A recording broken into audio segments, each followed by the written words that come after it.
रात का अंधेरा गहराने लगा था। चारों तरफ सन्नाटा पसरा हुआ था। तेज बारिश हो रही थी और आकाश में बिजलियां गड़गड़ा रही थी, मानो किसी अनहोनी का संकेत दे रही हों। उसी सन्नाटे को चीरते हुए एक बस जंगल के उस काले अंधेरे में भागे जा रही थी और उस बस में बैठा था विक्की, जो बिजनेस में घाटे की वजह से सब कुछ बेच बाच कर शहर से अपने गांव वापस लौट रहा था। लेकिन कहते हैं कुछ रातें आपका इंतज़ार करती रहती हैं जब तक कि उनका मकसद पूरा ना हो जाए। हो सकता है वो आपके खून की प्यासी हो या फिर कोई अधूरी ख्वाहिश। अरे भगवान, ये बारिश भी आज ही होनी थी। एक तो ये रास्ता ही इतना भयानक है और ऊपर से ड्राइवर इतनी तेज बस चला रहा है। पता नहीं मैं घर कब पहुंचूंगा। विक्की बाहर हो रही बरसात को देखकर थोड़ा डरा हुआ था, क्योंकि जंगल का ऐसा भयानक नज़ारा वो पहली बार देख रहा था। वहीं बस में बैठे बाकी लोग भी डरे हुए थे। अरे भाई, तुझे पता है क्या? मैंने सुना है कि इस जंगल में छलावा रहता है और जो कोई भी इस जंगल के छलावे में फंस जाता है वो कभी बाहर नहीं निकल पाता। हाँ, तुम सही कह रहे हो। पिछले साल मेरा दोस्त भीमा भी इस जंगल में फंस गया था। उसे काफ़ी ढूंढा लेकिन वो कहीं नहीं मिला। लेकिन फिर एक दिन उसकी सर कटी हुई लाश उसके ही दरवाजे के बाहर लटकी हुई मिली। इतना भयानक नज़ारा देखकर तो हम सबकी तो रूह कांप गई थी। वो लोग बातें कर ही रहे थे कि तभी ज़ोर ज़ोर से अजीब डरावनी आवाज़ें आने लगी। सभी लोग उन आवाज़ों को सुनकर डर गए। ये क्या हो रहा है? ये कैसी आवाज़ें हैं? हाँ, ये बहुत डरावनी है। ऐसी भयानक आवाज़ें तो मैंने कभी नहीं सुनी। इन सब की बात सुनकर पीछे की तरफ बैठा हुआ एक साधु आगे आया और उसने बस के दरवाजे पर कुछ मंत्र पढ़कर नींबू मिर्ची लटका दिया। मैं महसूस कर सकता हूँ, वो नज़दीक आता जा रहा है। वो प्यासा है, वो मुंह खोल कर बैठा है ताकि हम सबको निगल जाए। तुम सब अगर जिंदा रहना चाहते हो तो हनुमान जी का लॉकेट पहन लो, वरना आज कोई जिंदा नहीं बचेगा। ये कहते हुए उस साधु ने एक एक करके सबको हनुमान जी का लॉकेट दिया। लेकिन जैसे ही उस साधु ने वो लॉकेट विक्की को देना चाहा, उसने मना कर दिया। माफ कीजिए साधु बाबा, लेकिन मुझे इन सब पर भरोसा नहीं है। मैं भूत पिशाच और भगवान को नहीं मानता, इसलिए मुझे इन सब की कोई जरूरत नहीं है। ये कहते हुए विक्की ने उस लॉकेट को नीचे की तरफ झटक दिया। भगवान तुम्हारी जरूर रक्षा करेगा। आज की रात बड़ी खौफनाक होने वाली है। हे संकट मोचन, तू सबकी रक्षा करना, सबकी रक्षा करना। ये कहते हुए वो साधु वापस पीछे की तरफ जाकर अपनी सीट पर बैठ गया। बारिश और भी तेज हो गई। अंधेरा पहले से ज्यादा गहराने लगा था। बस की रफ्तार भी बढ़ चुकी थी। चारों तरफ पेड़ों के साए बस की हेडलाइट की रोशनी से किसी राक्षस जैसे नजर आते थे। दोपहर से बस में बैठा हूँ, पता नहीं गांव कब पहुंचूंगा। ऊपर से इतनी जोर से भूख भी लग रही है। इस तरह विक्की अपने आप से ही बड़बड़ा रहा था कि तभी बस में बैठे लोगों को एक तेज झटका महसूस हुआ। ड्राइवर ने अचानक ब्रेक लगा दिए थे। बस अपने रास्ते से भटक गई और एक सुनसान रास्ते पर बेकाबू होकर भागने लगी। लोग चिल्लाने लगे, बचाओ बचाओ, ये क्या हो रहा है? बचाओ, हम सब मर जाएंगे। नहीं। बस का ड्राइवर बस को रोकने की बहुत कोशिश करता है, लेकिन बस बेकाबू हो चुकी थी, मानो बस कोई और चला रहा हो। ये क्या हो रहा है? अब क्या होगा? तभी वो बस जाकर एक पेड़ से टकरा गई और फिर चारों तरफ सन्नाटा पसर गया। चीखने चिल्लाने की आवाजें एकदम बंद हो गई। विक्की ने देखा कि वो एकदम ठीक था, लेकिन बाकी सारे लोग बस एक्सीडेंट में मर चुके थे। उनकी लाशों से खून टपक रहा था। विक्की बस से नीचे उतरा और चारों तरफ देखा। दूर दूर तक कोई नजर नहीं आ रहा था। ये क्या हुआ? इतना बड़ा एक्सीडेंट हुआ और मैं जिंदा बच गया, जबकि सब लोग मर चुके हैं। और हैरानी की बात तो ये है कि मुझे एक खरोंच तक नहीं आई। आखिर ये कैसे मुमकिन हो सकता है? और ये कौन सी जगह है? मुझे यहाँ से बाहर निकलना होगा। यही सोचकर विक्की उस मूसलाधार बारिश के बीच उस खौफनाक जंगल से बाहर निकलने की कोशिश करने लगता है। बारिश और तेज हो चुकी थी, लेकिन विक्की को उस जंगल से बाहर निकलने का कोई रास्ता नहीं मिल रहा था। ये क्या हो रहा है मेरे साथ? मैं इस जंगल से जितना बाहर निकलने की कोशिश कर रहा हूँ, उतना ही मैं इसमें फंसता जा रहा हूँ।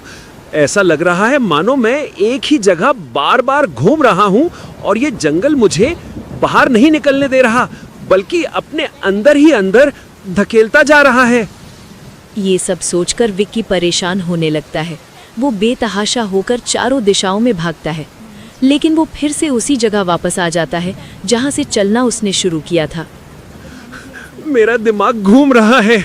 ये क्या हो रहा है मेरे साथ? मैं यहाँ से बाहर क्यों नहीं निकल पा रहा हूँ? इतनी बार कोशिश करने के बाद भी मैं लौटकर उसी जगह वापस आ जाता हूँ। मुझे कुछ समझ नहीं आ रहा है। ये सब सोचकर विक्की बहुत परेशान होने लगता है और आखिरकार वो इतना भाग भाग कर थक चुका था, इसलिए वो थककर एक पेड़ के नीचे बैठ जाता है। अब मैं क्या करूं? एक तो ये इतनी जोरदार बारिश हो रही है, इस बारिश के बीच कुछ समझ भी नहीं आ रहा है और यहाँ से बाहर निकलने का कोई रास्ता भी नहीं मिल रहा। अब मैं क्या करूं? ये जंगल बहुत डरावना लग रहा है। कहीं कोई जंगली जानवर आ गया तो बहुत बुरा होगा। विक्की को अब बहुत डर लग रहा था, लेकिन उसने हार नहीं मानी। उसने एक बार फिर से कोशिश करने की ठानी और उठ खड़ा हुआ। मैं हार नहीं मानूंगा। मगर मैंने हार मान ली तो मैं इसी जंगल में मारा जाऊंगा। मैं एक काम करता हूँ, इस पेड़ पर एक निशान लगा देता हूँ। इससे मुझे कम से कम ये तो पता चल पाएगा कि आखिर मैं सही दिशा में जा रहा हूँ या फिर एक ही जगह बार बार घूम रहा हूँ।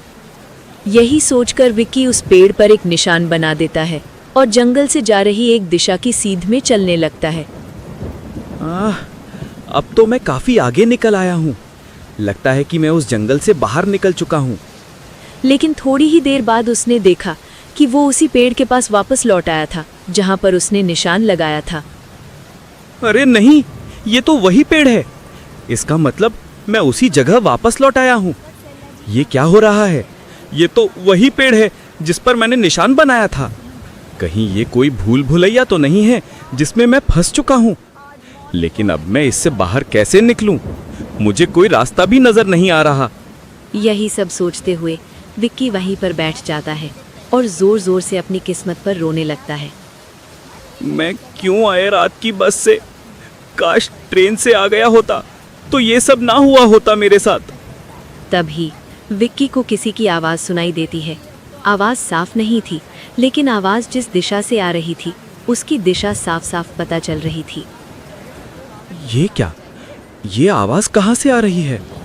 दूर दूर तक तो कोई नजर नहीं आ रहा। फिर ये आवाज़ किसकी है?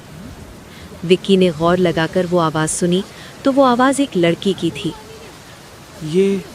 ये आवाज़ तो किसी लड़की की आवाज़ लग रही है। हाँ, यकीनन ये एक लड़की की आवाज़ है। मुझे इस आवाज़ की तरफ जाना चाहिए।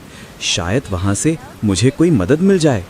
यही सोचकर विक्की के दिल में एक उम्मीद की किरण जाग उठी और वो उठकर उस आवाज़ की तरफ चलने लगा। जैसे जैसे वो आवाज़ की तरफ बढ़ता जा रहा था, वो आवाज़ और भी साफ और सुरीली होने लगी थी। थोड़ी ही दूर जाने पर विक्की ने देखा कि वहाँ पर एक सुंदर लड़की बरसात में भीग रही थी। वो किसी अप्सरा की तरह मनमोहक थी। उसकी सुंदरता विक्की के सोए अरमानों को कुचल रही थी। वो लड़की नहीं, मानो स्वर्ग से उतरी कोई मनमोहिनी हो। ये कितना सुंदर नज़ारा है। दिल करता है देखता रहूं। विक्की उस लड़की को देखकर उसकी अनुपम सुंदरता से मोहित हो चुका था। उसके दिल में काम भावना घर करने लगी थी। विक्की एक पेड़ के पास खड़ा होकर उस लड़की को निहार रहा था कि तभी उस लड़की की नज़र विक्की पर पड़ी और वो विक्की के पास आई। क्या हुआ बाबू? आप इस तरह घूर घूर कर क्या देख रहे हैं? लड़की की आवाज़ सुनकर विक्की अपने ख्यालों से बाहर आया तो उसके ठीक सामने वो लड़की खड़ी थी। उसे देखकर विक्की के दिल की धड़कनें तेज हो गई। जी मैं वो कुछ भी तो नहीं। मैं तो बस यहाँ फंस गया हूँ और यहाँ से बाहर निकलने का रास्ता ढूंढ रहा था, और रास्ता ढूंढते ढूंढते कब यहाँ तक आ गया पता ही नहीं चला। अरे बाबू, ये कोई आम जंगल नहीं है। इस जंगल से बाहर जाने का तो सिर्फ एक ही रास्ता है, और वो रास्ता इस तेज़ बारिश की वजह से बंद हो चुका है। अब इस जंगल से आप बाहर नहीं जा सकते। ये रात तो आपको इसी जंगल में गुजारनी पड़ेगी, और कोई रास्ता नहीं है आपके पास। जी आपकी बात सही है, लेकिन मैं यहाँ जंगल में इस बारिश के बीच कैसे रह सकता हूँ? क्या आपके पास कोई रहने की जगह है जहाँ आज रात रुका जा सके? क्योंकि बारिश बहुत तेज हो रही है और मुझे बहुत डर भी लग रहा है। देखो बाबू, इस वीरान जंगल में तो रहने की जगह आपको कहाँ ही मिलेगी, लेकिन हाँ, यहाँ से थोड़ी दूर ही मेरा घर है। तुम मेरे साथ चल सकते हो और वहाँ तुम पूरी रात गुजार सकते हो। लड़की की बात सुनकर विक्की का मन बहक गया। उसे लगा कि वो लड़की खुद उसे अपने घर ले जा रही है। शायद वो उसे पसंद करने लगी हो। यही सोचकर विक्की ने उस लड़की से कहा, जी ठीक है, मैं आपके साथ चल सकता हूँ। इस तूफानी बरसात में बाहर रहने से बेहतर है कि मैं आपके साथ रुक जाऊँ। विक्की की बात सुनकर लड़की ने हल्के से मुस्कुराया। तो ठीक है बाबू, आप मेरे पीछे पीछे आ जाओ, मैं आपको अपने घर ले चलती हूँ। लड़की की बात सुनकर विक्की उस लड़की के पीछे पीछे चलने लगा। थोड़ी ही देर में दोनों एक आलीशान और वीरान पड़ी हुई हवेली के सामने पहुंच गए। चलो बाबू, यही है मेरा घर। चलो अंदर चलते हैं, वरना बारिश में बीमार पड़ जाएंगे। उस वीरान पड़े जंगल में इतनी आलीशान हवेली देखकर विक्की चौंक जाता है, लेकिन उसे रात गुजारने के लिए एक जगह भी चाहिए थी, और ऊपर से वो उस लड़की की सुंदरता से इतना मोहित हो चुका था कि उसे कुछ समझ ही नहीं आ रहा था। सुनिए, आप बहुत खूबसूरत हैं। क्या मैं आपका नाम जान सकता हूँ प्लीज? विक्की बोल ही रहा था कि तभी पीछे से किसी की तेज आवाज आती है। कोमोलिका, कोमोलिका नाम है इसका। विक्की ने डर कर अपने पीछे देखा तो वहाँ एक अजीब सा आदमी खड़ा था। आप कौन हैं और आपको इसका नाम कैसे पता है? ये मेरे बाबा हैं। इस हवेली में हम दोनों ही रहते हैं। ओह, ये तुम्हारे बाबा हैं। नमस्ते अंकल, मैं विक्की। वो दरअसल जंगल में मेरी बस का एक्सीडेंट हो गया था और इस जंगल से बाहर निकलने का कोई रास्ता भी नहीं मिल रहा था, तो मेरी मुलाकात आपकी बेटी से हो गई और वो मुझे अपने साथ यहाँ ले आई ताकि मैं आज रात यहाँ गुजार सकूं। विक्की की बात सुनकर वो आदमी कुछ नहीं बोला और चुपचाप ही हवेली के अंदर चला गया। ये देखकर विक्की को बहुत अजीब लगा। वो बाबू, दरअसल बाबा किसी से ज़्यादा बात नहीं करते, इसलिए आप उनकी बात का बुरा मत मानिएगा। अच्छा, अब आप अंदर चलिए ना। इस तरह विक्की उस लड़की के साथ अंदर आ जाता है। वो लड़की विक्की को एक कमरे में ले जाती है। बाबूजी, आप यहाँ बैठकर आराम कीजिए, मैं आपके लिए कुछ खाने के लिए बनाकर ले आती हूँ। जी ठीक है। ये कहकर वो लड़की वहाँ से बाहर चली जाती है और विक्की वहीं बैठकर आराम करने लगता है। लेकिन थोड़ी ही देर बाद विक्की को एक हलचल महसूस होती है। ये किसी के बात करने की आवाज़ें थीं। विक्की को थोड़ा अजीब लगता है और वो बाहर आकर देखता है तो वो लड़की अपने पिता से बात कर रही थी। मैंने जैसा प्लान किया था सब वैसा ही हो रहा है। अब मैं उसे खाना खिलाकर बेहोश कर दूंगी और फिर हम दोनों उसे छोटे छोटे टुकड़ों में काट कर खाएंगे। बड़ा मजा आएगा। आप बहुत तेज हैं मालकिन। आपने उस लड़के को अपनी बातों में कितनी जल्दी आसानी से लिया, और वो बेवकूफ़ अपनी जवानी के बहकावे में आकर समझा ही नहीं कि वो जिसकी सुंदरता पर दिल दे बैठा है वो कोई और नहीं बल्कि इस जंगल की सबसे शक्तिशाली पिशाचिनी है। अब बस भी करो, जाओ, जाकर एक प्लेट खून का सूप बना कर ले आओ। अपने शहरी बाबू को भूख लगी होगी, मैं उन्हें अपने हाथ से सूप पिलाऊंगी।